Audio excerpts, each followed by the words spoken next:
Hello students, welcome back to MK Jain classes. और आज हम अपना टॉपिक कंक्लूड करने आए हैं यहाँ पे। और कौन सा टॉपिक चल रहा था हमारा? That is oogenesis। Let's start with the oogenesis once again, क्योंकि oogenesis में बेटा हमने सिर्फ कल पढ़ी थी इंट्रोडक्शन। इंट्रोडक्शन के बाद बेटा हम लोगों ने फॉलिक्यूलोजेनेसिस पे पूरा फोकस अपना रखा था कि प्राइमरी फॉलिकल्स, क्योंकि आज हम वहीं से स्टार्ट करेंगे कि प्राइमरी oocyte हमें चाहिए, प्राइमरी फॉलिकल्स के बारे में हमें पता होना चाहिए।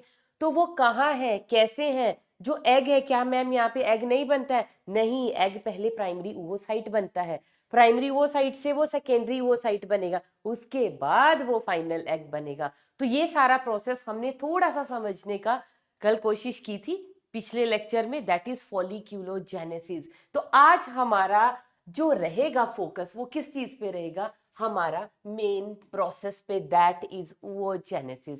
अब आपको समझने में मेरे ख्याल से कोई तकलीफ नहीं होगी, क्योंकि एक बार थोड़ा सा रिकॉल कर लेते हैं क्या किया हमने। At puberty what happens? मैंने आपको बताया ना कि प्यूबर्टी पे क्या स्टार्ट हो जाता है? एग्स मैच्योर होने स्टार्ट हो जाते हैं।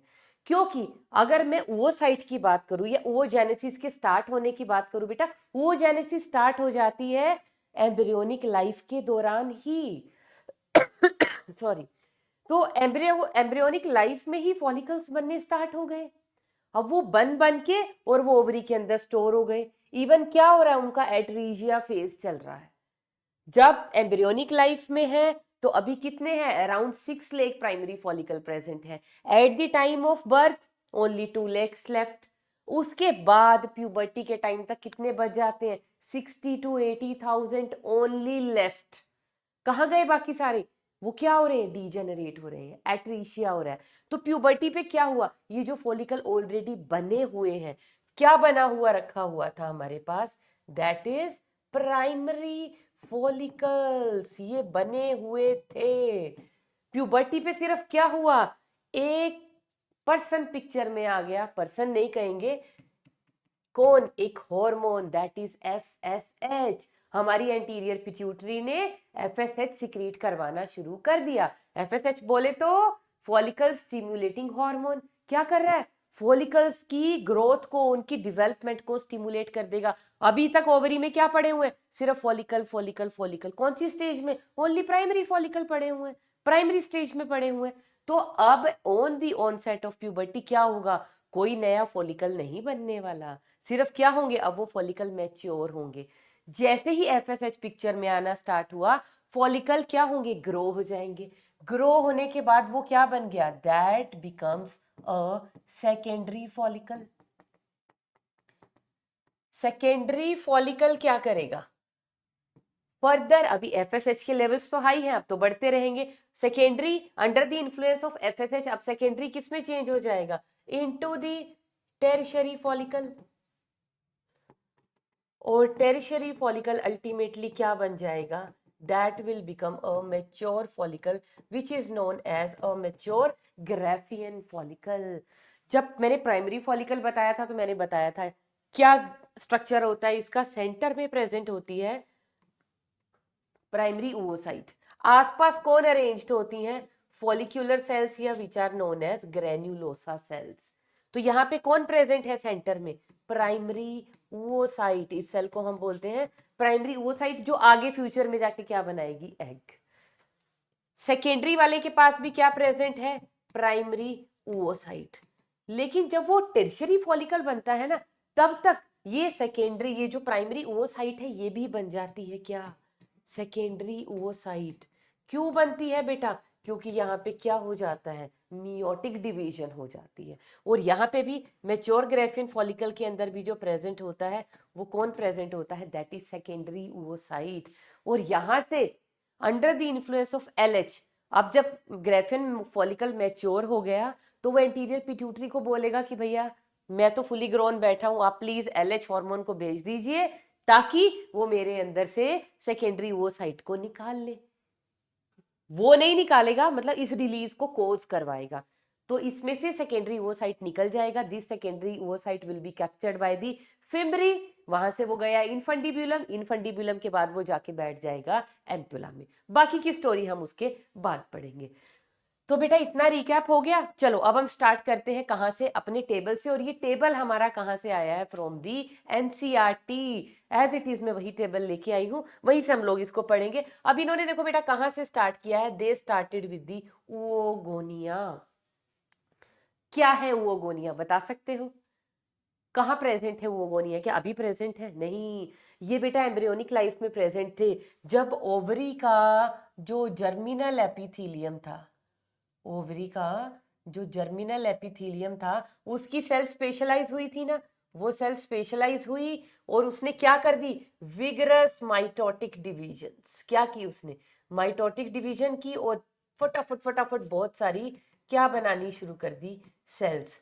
माइटोसिस से जो ये बहुत सारा नंबर इंक्रीज हो गया सेल का, इन सेल्स को हम क्या बोलते हैं, the cells are known as oogonia। तो ये कौन सा फेज है, सेम मल्टीप्लिकेटिव फेज। यहां पे भी वही 3 फेज है जो स्पर्मेटोजेनेसिस में थे। कौन कौन से, फर्स्ट फेज क्या रहेगा बेटा, यहाँ पे भी फर्स्ट फेज रहेगा बेटा मल्टीप्लिकेशन फेज। सेकंड फेज रहेगा बेटा यहाँ पे ग्रोथ एंड डिफरेंशिएशन, जैसा वहां पे था। और थर्ड फेज यहाँ पे किसका होगा, दैट इज मैच्योरेशन फेज। वही 3 फेज। तो ये वाला जो फेज है, अभी बहुत सारे oogonia, ये oogonia बन रहे हैं, क्या करेंगे, फिर ये oogonia का मास अपने आप को स्पेशलाइज कर लेगा in the form of a primary follicle. यहां से क्या बन जाएगा, ये oogonia अरेंज हो गए, और यहां से क्या बन जाएगा, बीच में oocyte है, और आसपास क्या लग जाएंगे, ग्रेन्युलोसा सेल। आप कहोगे मैम कहां से आई oocyte, अरे बेटा ये इतने सारे जो oogonia बन रहे हैं ना, ये हंड्रेड्स थाउजेंड्स मिलियंस जितने oogonia, इनमें से कुछ कुछ क्या करेंगे, क्लस्टर्स बना लेंगे, गुच्छे। उनके बीच में जो होगा ना, बीच में, उसको कहेंगे भैया तू आज से प्राइमरी oocyte, और हम तेरे आसपास बैठे हैं, हम आपको नरिशमेंट प्रोवाइड करेंगे और आपको प्रोटेक्शन प्रोवाइड करेंगे, और अब हम क्या बन गए हैं मिलजुल के सभी, प्राइमरी फॉलिकल।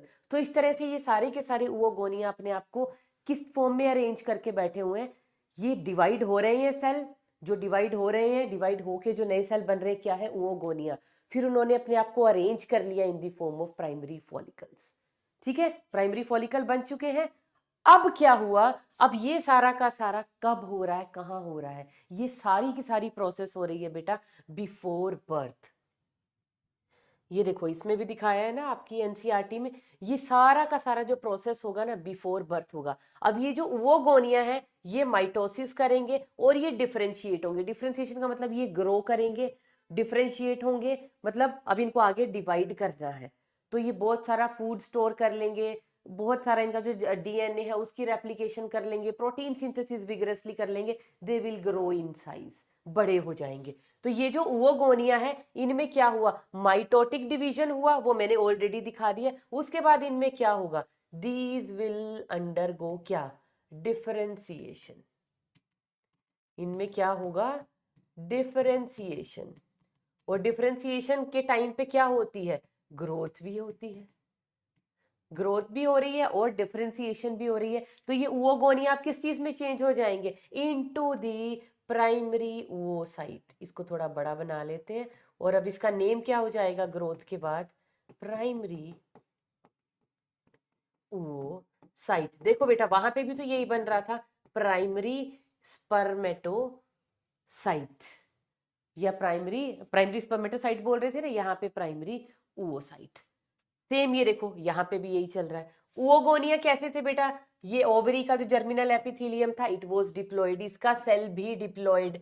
इससे माइटोसिस से जो 2 सेल बने, माइटोसिस में प्लॉइडी तो चेंज होगा नहीं, तो these will remain 2n 2n। इनमें जब डिफरेंशिएशन हुआ, तो डिफरेंशिएशन में क्या है, साइज ही तो बढ़ा है, प्लॉइडी में तो कोई चेंज नहीं आएगा, अगेन 2n। तो ये बन गया प्राइमरी oocyte। अब ये प्राइमरी oocyte क्या करेगा, it is ready to divide further. इसको क्या करनी है, मियोसिस 1 करनी है। तो ये क्या स्टार्ट कर देगा, इट विल स्टार्ट दी, क्या हो जाएगा, meiosis 1 starts.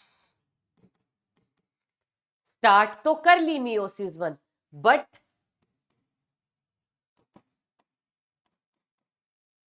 Suspends at prophase one. Meiosis one में वही फेज होते हैं ना, प्रोफेज, मेटाफेज, एनाफेज, टीलोफेज। तो प्रोफेज वन में स्टार्ट तो हो गई है, लेकिन प्रोफेज में ही आके रुक गई है, यहां पे रुकी हुई पड़ी है। और ये रुक गई ये क्योंकि ये सारा का सारा जो काम हो रहा है बेटा, ये इतना अभी तक ये जो कुछ भी हुआ था, ये जो कुछ भी हुआ था, ये कब हो रहा है? During foetal life. Foetal life के बाद क्या हुआ? बच्चे का जन्म हो गया, उसका चाइल्डहुड निकल गया, ये सब कुछ ये क्या हो गया? यहां तक फीटल लाइफ चल रही है, अब क्या हो गया? उसका चाइल्डहुड आ गया। ये लो, बच्चे का बर्थ भी हो गया, बच्चे का चाइल्डहुड भी निकल गया। अब आया टाइम किस चीज का? At puberty. ये जो प्राइमरी ओसाइट कहाँ? अभी प्राइमरी फॉलिकल ही पड़े हैं, लेकिन वो प्राइमरी फॉलिकल किस स्टेज में पड़े हैं? उनके अंदर का ये जो प्राइमरी ओसाइट था ना बेटा, इसने मियोसिस वन स्टार्ट कर ली है, लेकिन वो मियोसिस वन कभी कंप्लीट नहीं हुई, वो सस्पेंड हो गई एट प्रोफेज वन। देखो बस यही चीजें समझने वाली है यहाँ पे, और कुछ भी नहीं। ये क्या बने हुए हैं? प्राइमरी फॉलिकल ऑलरेडी बन चुके हैं। प्राइमरी फॉलिकल के बीच में अभी मैंने लिखा था ना, प्राइमरी फॉलिकल के सेंटर में कौन सा सेल होता है? Primary oocyte. तो ये क्या है? ये प्राइमरी ओसाइट बना हुआ रखा है। अब इस प्राइमरी ओसाइट ने क्या कर दिया? जैसे ये बना, इसने मियोसिस वन स्टार्ट कर ली, कर तो ली, लेकिन वो अपने प्रोफेज वन में ही अटक गई, वो पूरी ही नहीं हुई। तो बच्चे का बर्थ भी हो गया, बच्चे का चाइल्डहुड भी निकल गया, अब वो बच्ची कहाँ पहुंच गई? प्यूबर्टी के टाइम पे। एट प्यूबर्टी ये जो मियोसिस स्टार्ट हुई थी ना, अब ये जाके खत्म होगी कहाँ पे? प्यूबर्टी पे। प्यूबर्टी के टाइम पे क्या होगा? अब प्यूबर्टी के टाइम पे बेटा ये मियोसिस कंप्लीट होगा, और इस मियोसिस कंप्लीट होने से क्या होगा? दिस मियोसिस एट प्यूबर्टी, यहीं पे लिख लेते हैं, मियोसिस वन कंप्लीटेड। ये जो मियोसिस वन यहाँ रुक गया था प्राइमरी ओसाइट स्टेज पे, अब ये मियोसिस वन जैसे ही प्यूबर्टी आएगी एफएसएच के इन्फ्लुएंस में, अब ये मियोसिस वन कंप्लीट होगी, और मियोसिस वन कंप्लीट होने से क्या बनेगा? एक सेल जो डिप्लॉइड थी मियोसिस में क्या हो जाती है? हैप्लॉइडी, जो प्लॉइडी है वो हाफ हो जाती है ना, तो ये सेल क्या बन जाएगा? It will become a haploid cell. लेकिन ये जो मियोसिस हुई थी ना, दिस मियोसिस वाज अनइक्वल। ये जो मियोटिक सेल डिवीजन हुई ना, ये अनइक्वल थी। इसमें एक तो सेल निकलेगा बड़ा, और एक सेल बनेगा बिल्कुल छोटा सा। मियोसिस से एक डिप्लॉइड सेल है, जब उसमें मियोसिस वन होगी तो दो ही सेल बनेंगे ना, लेकिन दोनों सेल कैसे बने हैं? अनइक्वल बने हैं। एक सेल बहुत बड़ा बना है, एक बहुत छोटा बना है। जो बड़े वाला बना है, इसके नेम रख लेते हैं पहले हम इसको। अब हम क्या बोलेंगे? This is now known as the secondary oocyte। क्या बोलेंगे इसको? This is known as secondary oocyte। और जो छोटा सा निकला है, इसको हम क्या बोलेंगे? This is known as the first polar body. अब मैम ये छोटा क्यों है? ये बेटा छोटा इसीलिए है कि इसको कोई भी साइटोप्लाज्म नहीं मिला। जब ये सेल डिवाइड हो रही थी ना, तो इसके पास सिर्फ और सिर्फ आधा जीनोम का सेट चला गया। जो आधा जीनोम जाना था ना, आधे क्रोमोसोम इसके पास चले गए, बाकी से और कुछ नहीं मिला। ना इसके पास रिजर्व फूड है, ना इसके पास साइटोप्लाज्म है, कोई ऑर्गेनेली नहीं, कुछ भी नहीं। सॉरी। तो जब इसमें फूड नहीं है, इसके पास साइटोप्लाज्म नहीं, जिएगा कैसे? अल्टीमेटली ये वाला सेल क्या हो जाता है? डीजेनरेट। हमारा तो सेल ऑफ इंटरेस्ट ये है, इसके पास क्या है? सारा साइटोप्लाज्म, सारी ऑर्गेनेलीज, जो भी कुछ इस सेल के पास थी वो सब इसके पास है। ठीक है, अब ये बन गया सेकेंडरी oocyte। पर आपने एक चीज ध्यान दी, मियोसिस हमेशा दो स्टेप में होती है complete, meiosis one and meiosis two. तो मियोसिस वन स्टार्ट हुई थी कब? बच्ची के पैदा होने से पहले ही, लेकिन वो सस्पेंडेड रही रही रही 12-13 साल तक वो सस्पेंड रही, प्यूबर्टी पे आके वो कंप्लीट हो गई, सेकेंडरी oocyte बन गया। लेकिन मियोसिस टू भी तो होनी है बेटा। अब ये जो सेकेंडरी oocyte है बेटा, ये फर्दर क्या स्टार्ट कर देगा? अब ये बच्चे का जो प्यूबर्टी पे क्या हुआ है, इसकी रिप्रोडक्टिव लाइफ स्टार्ट हो गई। क्या हो गई? Reproductive life start. सॉरी। तो ये जो सेकेंडरी oocyte है, अब ये क्या करेगा? अब ये अपनी मियोसिस टू स्टार्ट कर देगा। करेगा स्टार्ट, क्या होगी पूरी? मैंने क्या कहा था, oogenesis is a discontinuous process. एक ब्रेक यहां लग चुका है, नेक्स्ट ब्रेक के लिए अब हम रेडी हैं। अब जैसे ही ये मियोसिस 2 स्टार्ट होगा ना बेटा, इसका प्रोफेज 2 कंप्लीट हो जाएगा, लेकिन जैसे ही ये मियोसिस मेटाफेज 2 में एंटर करेगी मियोसिस 2 क्या हो जाएगी? अरेस्टेड एट, ये क्या हो जाएगी? Arrested at metaphase 2। अब ये वाला सेल डिवीजन अटक गया मेटाफेज पे जाके, ये कंप्लीट नहीं होगा, मतलब ये सेकेंडरी वो साइट अब सेकेंडरी ही रह गया। ये डिवीजन कब कंप्लीट होगी? अब ये है क्या, पहले तो इसको ध्यान से पहचानो। ये सेकेंडरी वो साइट है, ये क्या थे? प्राइमरी वो साइट किस में होता है? प्राइमरी फॉलिकल में। जैसे ही प्यूबर्टी आई, पहले ये प्राइमरी फॉलिकल ग्रो कर गया, सेकेंडरी बन गया। सेकेंडरी फॉलिकल जब इसमें मियोसिस हुई है ना, उस वक्त ये सेकेंडरी फॉलिकल है। सेकेंडरी फॉलिकल मियोसिस हुई उसकी प्राइमरी ओवोसाइट में, और वो क्या बन गया? सेकेंडरी ओवोसाइट। सेकेंडरी ओवोसाइट किसके अंदर होती है? टर्शियरी फॉलिकल के अंदर। इस वक्त ये टर्शियरी फॉलिकल है, लेकिन इसको फर्दर डिवाइड करना था, लेकिन ये अरेस्ट हो गया। ये कब तक डिवाइड नहीं कर सकता? अब ये जो सेकेंडरी ओवोसाइट है ना, ये क्या करेगी? किसमें पड़ी है? टर्शियरी फॉलिकल में। अब वो टर्शियरी फॉलिकल और बड़ा होगा, मैच्योर हो गया, वो बन चुका है ग्राफियन फॉलिकल, लेकिन मियोसिस 2 अभी भी कंप्लीट नहीं हुई। अब वो मैच्योर ग्राफियन फॉलिकल हो गया, एलएच आ गया है, उसने मैच्योर ग्राफियन फॉलिकल को बस्ट करा दिया, उसमें से सेकेंडरी ओवोसाइट ये निकल गया है बाहर, और ये आके कहां पे बैठ गया है? In the ampulla. Not egg, secondary oocyte is waiting for the sperm here. तो सेकेंडरी ओवोसाइट कहां पहुंच गया है? फॉलिकल से निकल चुका है, वो एम्पुला में जाके बैठा हुआ, लेकिन अभी भी वो कौन सी स्टेज पे है? सेकेंडरी ओवोसाइट स्टेज पे। कहां पे अटकी हुई है उसकी मियोसिस? मेटाफेज 2 पे अटक के बैठी हुई है। तो अब क्या होगा? अब वो वहां बैठा हुआ है, अगर तो स्पर्म आ जाता है, अगर स्पर्म आ जाता है, इफ स्पर्म, है ना, तो हम इसको क्या करें, थोड़ा सा इसको छोटा कर लेते हैं, और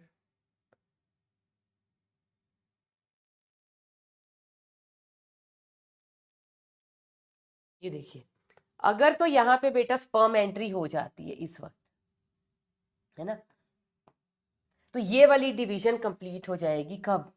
meiosis 2 completed if sperm enters. अगर स्पर्म अब आ गया फीमेल रिप्रोडक्टिव ट्रैक्ट में, एम्पुला में पहुंच गया, और उसने इस प्राइमरी, इस सेकेंडरी वो साइट को टच कर दिया, मतलब इसकी लेयर्स को अप्रोच करना शुरू कर दिया कि भैया मैं आ रहा हूँ फर्टिलाइज करने। जैसे ही स्पर्म का इस सेकेंडरी वो साइट के साथ कॉन्टेक्ट होगा ना बेटा, ये मियोसिस 2 जो है एक्टिवेट हो जाएगी, जो रुकी हुई थी। तो सिर्फ स्पर्म की एंट्री पे ही, only if sperm enters, only then meiosis 2 will be completed. और मियोसिस 2 कैसे कंप्लीट होगी? अब ये जो सेकेंडरी ओवोसाइट था ना बेटा, क्या था? ये हैप्लॉइड सेल था। मियोसिस 2 क्या होती है? Equational division. प्लॉइडी नहीं चेंज होगी, वो हो चुकी है। मियोसिस 1 क्या थी? रिडक्शनल डिवीजन, उस वक्त प्लॉइडी हाफ होती है। अब क्या हो जाएगा? अगेन अनइक्वल होगी, ये वाली मियोसिस 2 भी कैसी होगी? अनइक्वल होगी। इससे एक बिगर सेल बनेगा और अगेन एक स्मॉलर सेल बनेगा। कई बुक्स के अंदर क्या दिखाया होता है कि पोलर बॉडी अभी डिजेनरेट नहीं हुई, जब मियोसिस हुई है। देखो, एक पोलर बॉडी छोटी है, एक ये क्या है? सेकेंडरी oocyte, और ये क्या है? This is polar body. कि जिस वक्त मियोसिस 2 हुई, मियोसिस 2 हुई, तो ये क्या बन रहा है? एक ये सेल बन रही है, और इससे क्या निकल गई? एक पोलर बॉडी, और ये वाला जो है ऑलरेडी डिवाइड हो जाएगा इनटू 2 पोलर बॉडी। तो टोटल वो लोग बोलते हैं कि एक oogonia की मियोसिस से एक एग, जिसको हम ऊटिड बोलेंगे, और 3 पोलर बॉडी बनती है। क्योंकि जैसे मैं बता रही हूं, तो कितनी पोलर बॉडी बन रही है? फर्स्ट और दूसरी मियोटिक डिवीजन पे क्या बन जाएगी यहाँ पे? Second polar body. वो तब बनेगी अगर ये डीजेनरेट हो जाए, मतलब मैंने सिर्फ इस का दिखाया है। अगर ये डीजेनरेट नहीं हुई, इसने भी अगर मियोसिस 2 अपनी कंप्लीट की, तो यहाँ पे क्या बन जाएंगी? 2 पोलर बॉडी। तो एक वो गोनिया से, जो एक वो गोनिया हमने लिया, उससे क्या बन गई? 1। और अगर ये भी फर्दर डिवाइड कर जाए मियोसिस के बाद, मतलब ये अब नहीं रही 1 2 3, 3 तो पोलर बॉडी हो गई और एक क्या बन गया हमारे पास, मैच्योर एग। अब ये जो स्ट्रक्चर बना है ना बेटा, दिस इज ऊटिड, या तो इसको ऊटिड कह लीजिए या इसको ओवम कह लीजिए, और यही क्या है, this is the female gamete. अब इसको फॉलिक्यूलर जेनेसिस से अभी जोड़ेंगे। पहले तो सिंपली समझो, अभी बच्चा फीटल लाइफ में है, यहां तक उसके अंदर क्या बने हुए हैं, प्राइमरी फॉलिकल्स। उसके पास क्या है, जितने भी वो गोनिया थे वो अरेंज हो गए फॉलिकल की फॉर्म में, और फॉलिकल के बीच में क्या रखा हुआ है, प्राइमरी। क्योंकि वो जेनेसिस में we are only talking about the बेटा egg, we are not talking about those granulosa cell और दी कंप्लीट फॉलिकल की बात नहीं हो रही है। फॉलिकल के अंदर जो बीच में सेल बैठा है ना, वो साइट जिसने आगे जाके एग बनाना है, वो जेनेसिस के इस टेबल में सिर्फ उस वो साइट की बात की गई है कि वो प्राइमरी वो साइट स्टेज में ही है। कब तक, प्यूबर्टी तक वो वहीं पे पड़ा हुआ है। प्राइमरी वो साइट तो बन गया प्राइमरी फॉलिकल में ही, लेकिन वो सेकेंडरी में कभी चेंज नहीं हो पाया। उसने कोशिश की थी, मियोसिस 1 स्टार्ट की थी, लेकिन वो मियोसिस 1 जो है वहीं पे रुक गई। एट कौन सी, ये स्टेजेस बहुत इंपॉर्टेंट है बेटा। मियोसिस 1 कहाँ रुकती है, मेटाफेज पे नहीं रुकती, प्रोफेज 1 पे रुक गई। रुक गई, वो रुकी रही एम्ब्रियोनिक लाइफ में, वो वहीं पे रुकी हुई है। क्या, मियोसिस 1, वो बच्ची पैदा हो गई, वो बच्ची बड़ी हो गई। अब वो बच्ची जब प्यूबर्टी में आई, अपने रिप्रोडक्टिव फेज में आई लाइफ के, तब जाके एफएसएच रिलीज हुआ, और उस एफएसएच ने क्या करवाया, अब ये फॉलिकल मैच्योर होने स्टार्ट होंगे। क्या होगा, प्राइमरी से ये बन जाएगा सेकेंडरी फॉलिकल, सेकेंडरी फॉलिकल से क्या बन जाएगा, ये टर्शरी फॉलिकल। और जब ये सेकेंडरी से टर्शरी बन रहा है, तो टर्शरी फॉलिकल के अंदर क्या होती है, सेकेंडरी ओसाइट। वो सेकेंडरी ओसाइट कहाँ से बन गई एकदम मैम, अब क्योंकि जब बच्चा प्यूबर्टी में एंटर करता है, उस वक्त उसकी मियोसिस 1 जो रुकी हुई थी वो कंप्लीट हो जाती है। कंप्लीट होते ही प्राइमरी ओसाइट से क्या बन गया, एक पोलर बॉडी और एक सेकेंडरी ओसाइट। क्यों, नॉर्मल मियोटिक डिवीजन है लेकिन अनइक्वल है, इसलिए एक सेल बड़ा बना है, एक सेल छोटा बना है। मैम फिर ये सेल बन क्यों रहे हैं, वो इसीलिए बन रहे हैं बेटा, नेचर को गैमीट जब बनाने होते हैं तो प्लोइडी हाफ करनी पड़ती है ना, नहीं हाफ करेंगे तो फिर पापा का गैमीट इसके साथ आके कैसे मिलेगा। स्पर्म के पास भी तो क्रोमोसोम है ना, वो भी तो इसके साथ फ्यूज होंगे, तभी तो दो पेरेंट्स के कैरेक्टर मिक्स होके हमारे अंदर आएंगे। अगर ये डिप्लॉयड ही रह गई तो भैया डैडी के और आ गए स्पर्म बीच में, 4n हो जाएगा इंडिविजुअल। क्या एग्जिस्ट करते हैं ऐसे ह्यूमन बीइंग जो 4n है, नहीं करते। तो प्लॉइडी को हाफ करना पड़ता है गैमीट फॉर्मेशन के टाइम पे। अब कैसे हाफ करें, हाफ करने के लिए आधा इधर जाता है जेनेटिक मटेरियल, आधा इधर, 2n है तो एक सेल n बनेगी, एक n बनेगी। तो ये पोलर बॉडी को सिर्फ कि जो आधे वाले नंबर है ना, आधे क्रोमोसोम जो हैं, बस उनसे वो फालतू के क्रोमोसोम बाहर निकालने के लिए सिर्फ इसका जन्म करना पड़ता है।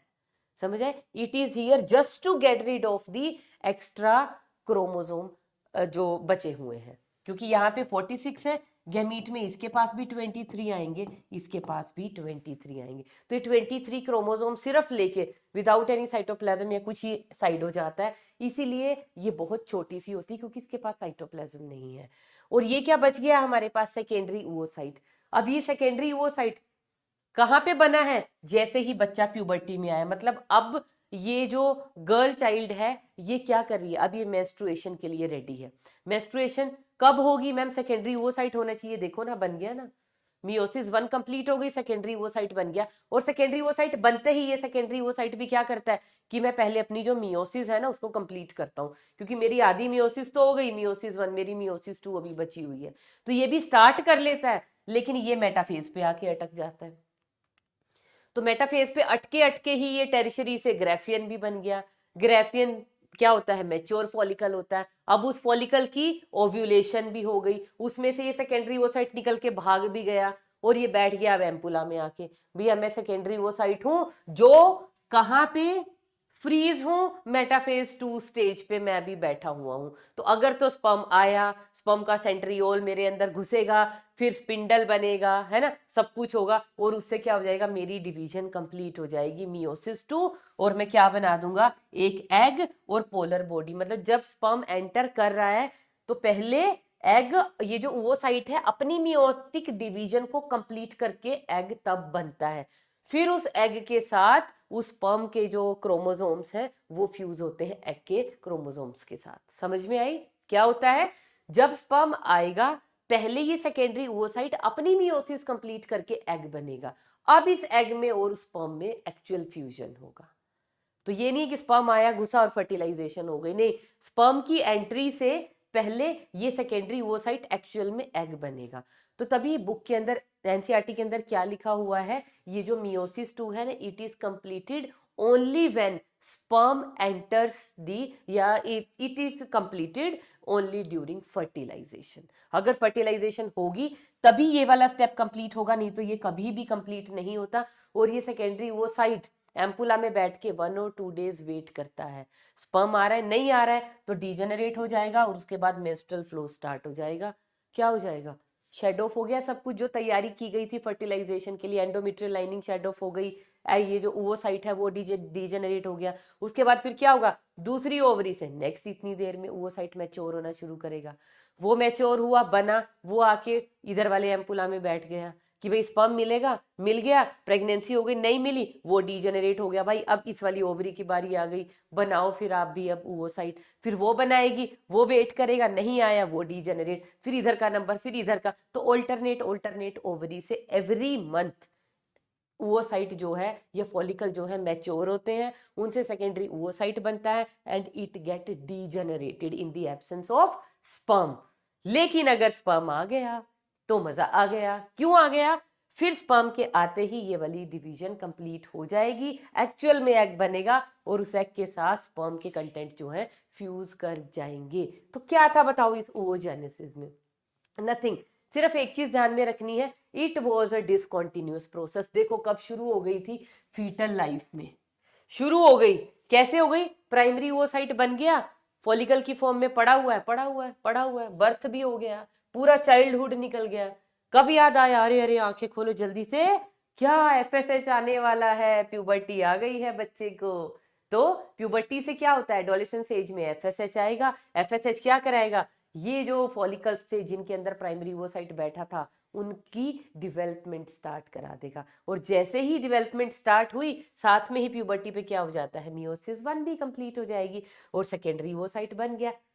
तो जब भी मेंस्ट्रुअल साइकिल होता है तो मेंस्ट्रुअल साइकिल में एग एग का डीजेनरेशन नहीं होता, सेकेंडरी ओवोसाइट का होता है। भैया मेंस्ट्रुएशन का मतलब क्या है? स्पर्म नहीं आया, स्पर्म नहीं आया तो एग किधर से बन जाएगा? सोच के देखो, स्पर्म की एब्सेंस में एग नहीं बनता, वो इस स्टेज पे ही डीजेनरेट हो जाता है। सेकेंडरी ओवोसाइट एट मेटाफेज 2 स्टेट वो डीजेनरेट होता है, वो आता है बॉडी से बाहर। वैसे तो डीजेनरेट हो जाता है, फैगोसिटाइज हो जाता है ट्यूब्स के अंदर ही।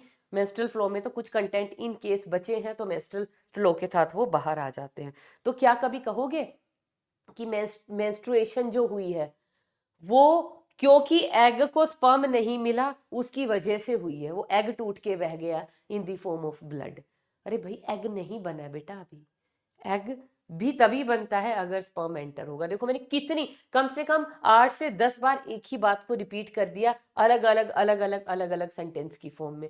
तो अगर अभी भी आप गड़बड़ कर गए ना then it is of no use. तो वो जेनेसिस को बड़े प्यार से, बड़े दिमाग से, बड़े समझ के पढ़ो। देखो कुछ भी नहीं इसमें डिफिकल्ट था, यही हमारी एनसीईआरटी बोल रही है। एनसीईआरटी क्या कह रही है? देखो ओवोगोनिया था, फीटल लाइफ में क्या हो गया? ये प्राइमरी ओवोसाइट बन गए, माइटोसिस डिफरेंशिएशन में प्राइमरी ओवोसाइट पड़े हैं। ये देखो फीटल लाइफ आ गई, बर्थ आ गया, first meiotic division completed prior to ovulation. First meiotic division जैसी ओवोसाइट बनी थी इसने स्टार्ट तो कर दी थी, लेकिन ये कंप्लीट कब हुई? Only prior to ovulation. Ovulation क्या होती है? फुली ग्रोन फॉलिकल में से जब सेकेंडरी ओवोसाइट निकल के कहाँ आता है? ओवरी में से ट्यूब्स के अंदर आ जाता है, उसे बोलते हैं ओव्यूलेशन। तो वो ओव्यूलेशन कब होती है? At the time of puberty. Puberty के टाइम पे होता है ओव्यूलेशन, और जब ओव्यूलेशन होना है उसी वक्त ये डिवीजन कंप्लीट होती है। तो प्राइमरी ओवोसाइट का जो मियोसिस 1 रुका हुआ था वो देखो कंप्लीट हो गया, उससे बन गई एक पोलर बॉडी, एक बन गया सेकेंडरी ओवोसाइट। अब ये सेकेंडरी ओवोसाइट ओवम कब बनाएगा? ये एडल्ट रिप्रोडक्टिव लाइफ, तभी यहाँ पे लिखा है एडल्ट रिप्रोडक्टिव लाइफ का मतलब क्या है? अगर सेक्सुअल इंटरकोर्स हुआ और स्पर्म आया, only in the presence of sperm, ये स्पर्म अगर यहाँ पे आएगा तभी ये जो सेकेंडरी oocyte है ये कहाँ रेस्ट पड़ा हुआ था, मियोसिस 2 स्टेज में। ये तभी सिर्फ ओवम में तब्दील होगा और तभी क्या बनेगी, एक सेकेंड पोलर बॉडी बनेगी। अदरवाइज ये सेकेंडरी oocyte स्टेज पे ही क्या हो जाएगा, it will get degenerated. Got it. ये था हमारा oogenesis। और इसको पढ़ने से पहले फॉलिक्यूलोजेनेसिस क्यों इंपॉर्टेंट थी, समझ में आया? नहीं तो आपको कहां से पता चलता क्या है ये प्राइमरी oocyte, ये सेकेंडरी oocyte। और बार बार फिर मैं बात करती फॉलिकल्स की, तो ये फॉलिकल क्या चीज होती है और ये oocytes क्या चीज होती है, अब समझ में आ गया? oocytes कहाँ पे प्रेजेंट है, इनसाइड दी फॉलिकल्स। तो जब फॉलिकल ग्रो करते हैं या डिवेल्प होते हैं प्राइमरी से सेकेंडरी, सेकेंडरी से टर्शरी, तो ये oocyte भी अपनी मियोटिक डिवीजन कंप्लीट करता है। अब आप यहाँ पे आ जाओ, ये मैंने बताया था ना, primary follicle, secondary.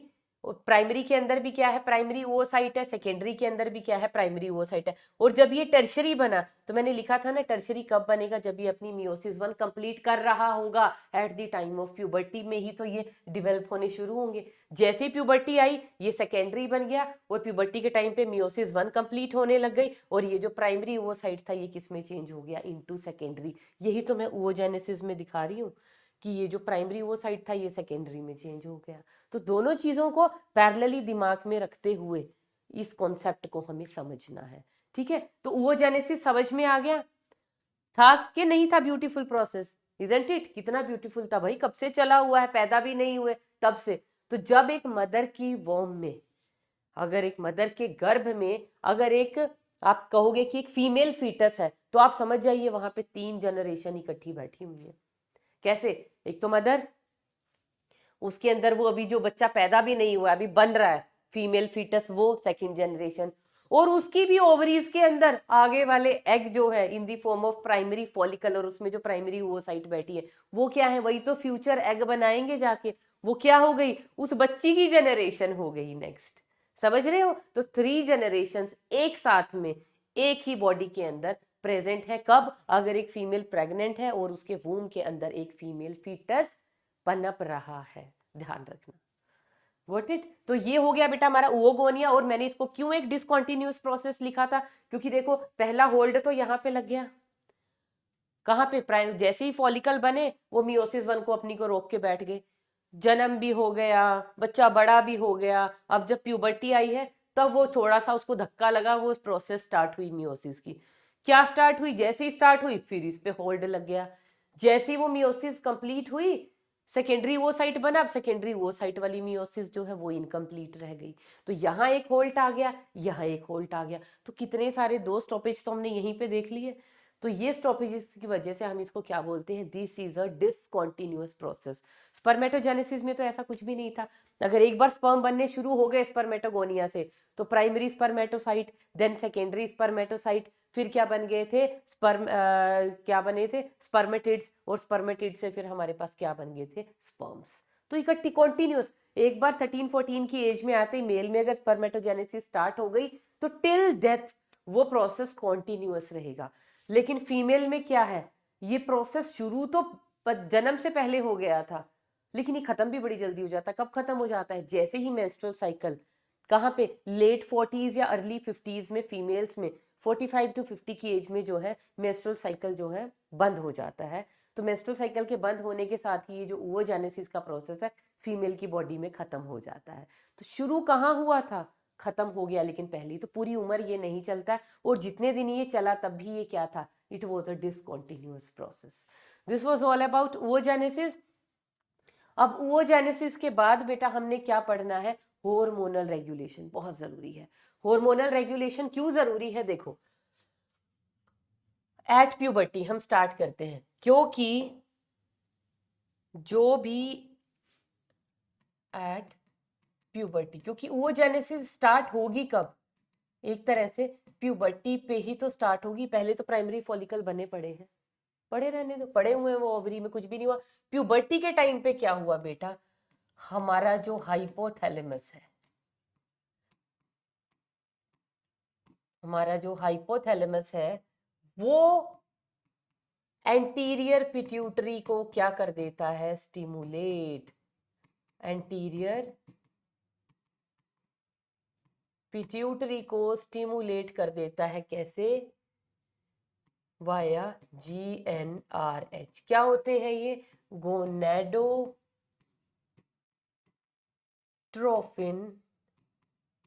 Releasing hormones. तो गोनेडोट्रोफिन रिलीजिंग हॉर्मोन्स जो है एंटीरियर पिट्यूटरी को जाके स्टिमुलेट करते हैं। मतलब हाइपोथैलेमस का मैसेज एंटीरियर पिट्यूटरी को ले आए, क्या बच्ची बड़ी हो गई है, टाइम है अब किस चीज का, कि अपने रिप्रोडक्टिव फेज में एंटर कर जाए। तो एंटीरियर पिट्यूटरी क्या कर रही है? अब एंटीरियर पिट्यूटरी यहाँ पे दो हॉर्मोन्स रिलीज कर देती है। कौन सा? एक हॉर्मोन होता है बेटा, that is follicle stimulating hormone, और दूसरा हार्मोन जो ये रिलीज करती है दैट इज ल्यूटिनाइजिंग हार्मोन।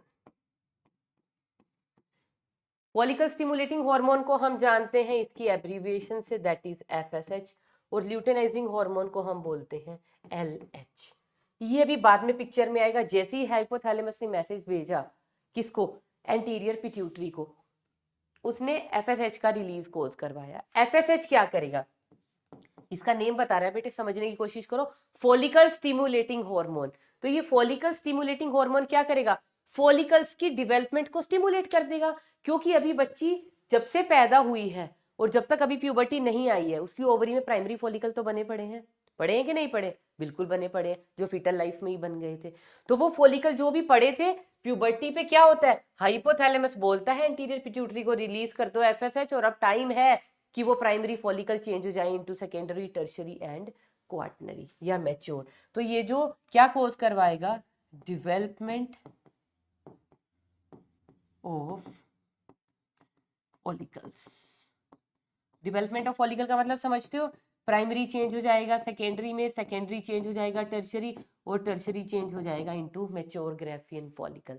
जब फॉलिकल बन रहा है तो फॉलिकल जब मैच्योर होता है, मैंने कहा था ना, उसकी थीका लेयर भी डिफरेंशिएट होती है। किसमें? Theca externa, theca interna. और थीका लेयर क्या सिक्रीट करती है? Oestrogen hormone. तो ये जो डिवेलपिंग फॉलिकल्स हैं ये क्या सिक्रीट करेंगे? अब ये सिक्रीट करेंगे बेटा ईस्ट्रोजन। और इस्ट्रोजन किस चीज के लिए रिस्पॉन्सिबल है? It is responsible for the secondary sexual characters in females.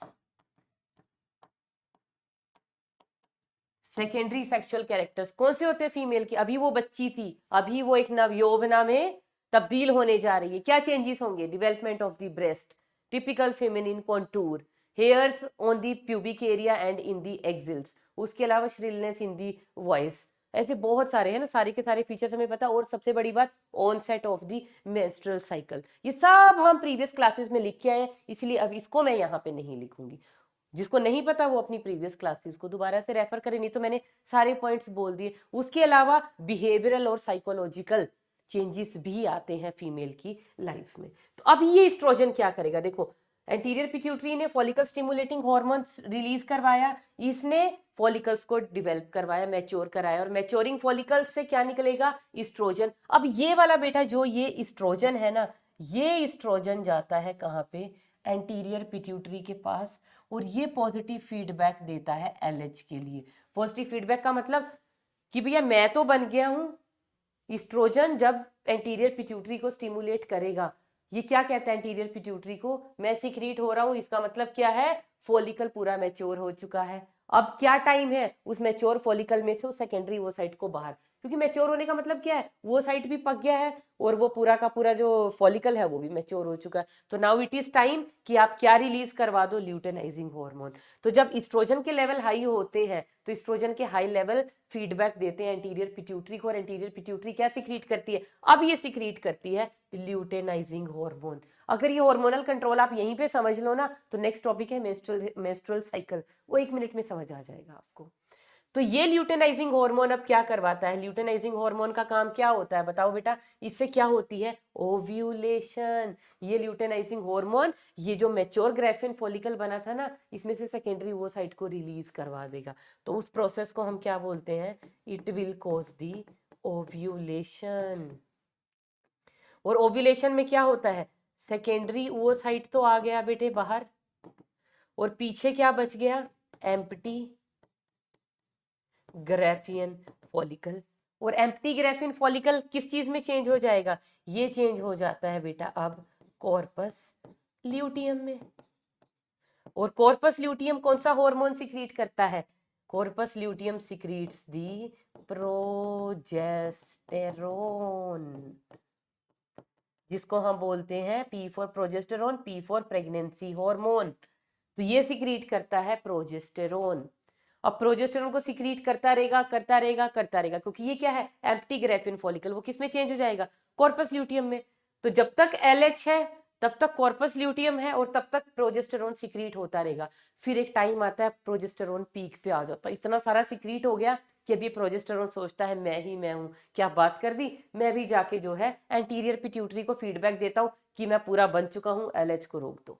ठीक है, अब ये क्या करेगा, इसने जाके फीडबैक दी एंटीरियर पिट्यूटरी को,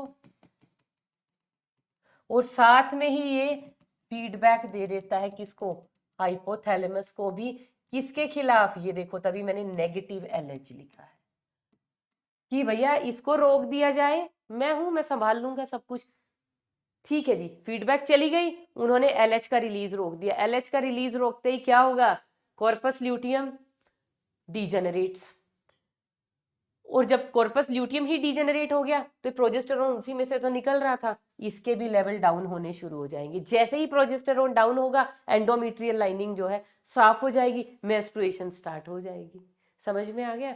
तो ये सारा का सारा हार्मोनल कंट्रोल है किसका, oogenesis का। बहुत सिंपल सी चीज है। और बेटा जैसे ही प्रोजेस्टेरोन के लेवल्स गिरने शुरू हो जाएंगे, दोबारा से क्या है, ये जो हाइपोथैलेमस और एंटीरियर पिट्यूटरी है, मतलब एंटीरियर पिट्यूटरी दोबारा से स्टिमुलेट हो जाएगी और दोबारा से एफएसएच का सिक्रीट शुरू हो जाएगा, सिक्रीशन शुरू हो जाएगा, और जो नए फॉलिकल है वो फिर जो है दोबारा से डेवलप होने शुरू हो जाएंगे, फिर वो नए साइकिल के लिए रेडी है।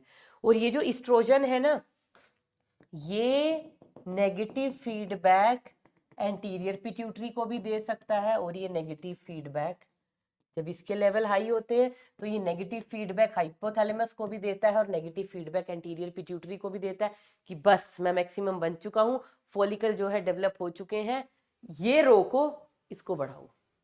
तो इसलिए मैंने नेगेटिव फीडबैक का भी साइन लगा दिया है। तो पॉजिटिव फीडबैक देता है एलएच के लिए और नेगेटिव फीडबैक देता है कि एफएसएच का रिलीज रोक दिया जाए, क्योंकि मैं अपनी पीक पे हूँ, मुझे एफएसएच की जरूरत नहीं है, मुझे किसकी जरूरत है, एलएच की जरूरत है। तो जब एलएच बढ़ता है तो एफएसएच के खिलाफ ये एंटीरियर पिट्यूटरी और हाइपोथैलेमस को क्या देता है, negative feedback. This is the hormonal regulation, कि कैसे हमारी oogenesis कंट्रोल होती है, किससे, हार्मोन से। अब आ जाइए बेटा structure of the female mature ovum. Female लगाना तो बेवकूफी, क्योंकि ओवम होता ही फीमेल के पास है, और इसको हम क्या बोलते हैं, this is known as the female gamete.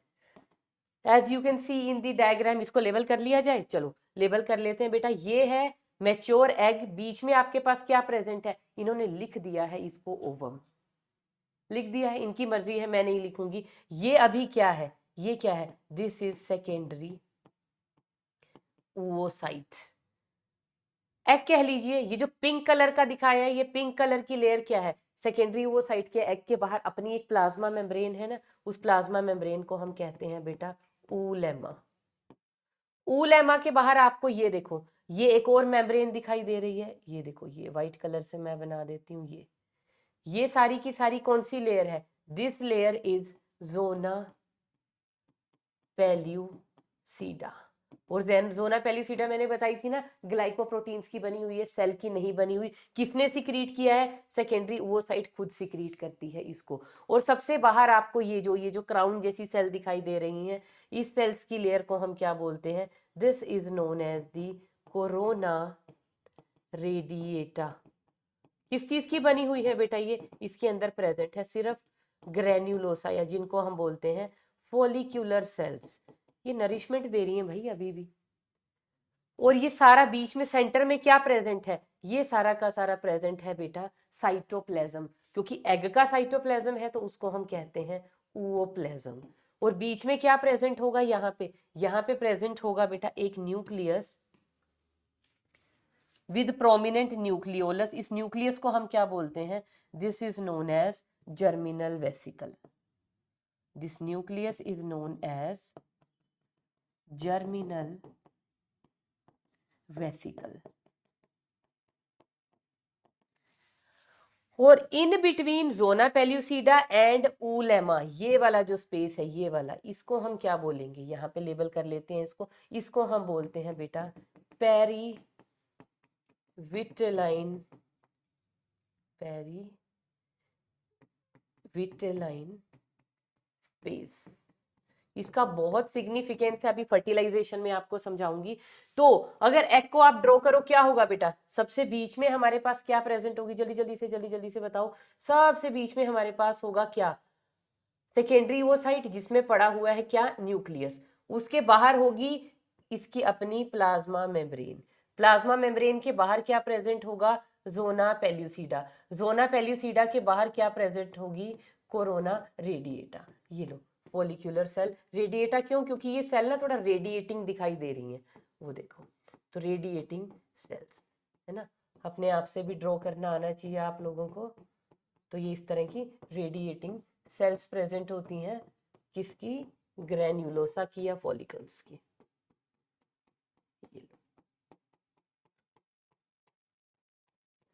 ठीक है, तो अब इसको अगर लेबल, और यहाँ पे क्या दिखाया हुआ है? अब इस एग को, क्योंकि ये मैच्योर है तो स्पर्म्स आ रहे हैं देखो इसको फर्टिलाइज करने के लिए, दे आर ट्राइंग। अब ये देखो, ये वाला स्पर्म जो है कोरोना रेडिएटा को पेनिट्रेट कर चुका है, ये जोना पेल्यूसिडा को पेनिट्रेट करने के चक्कर में है।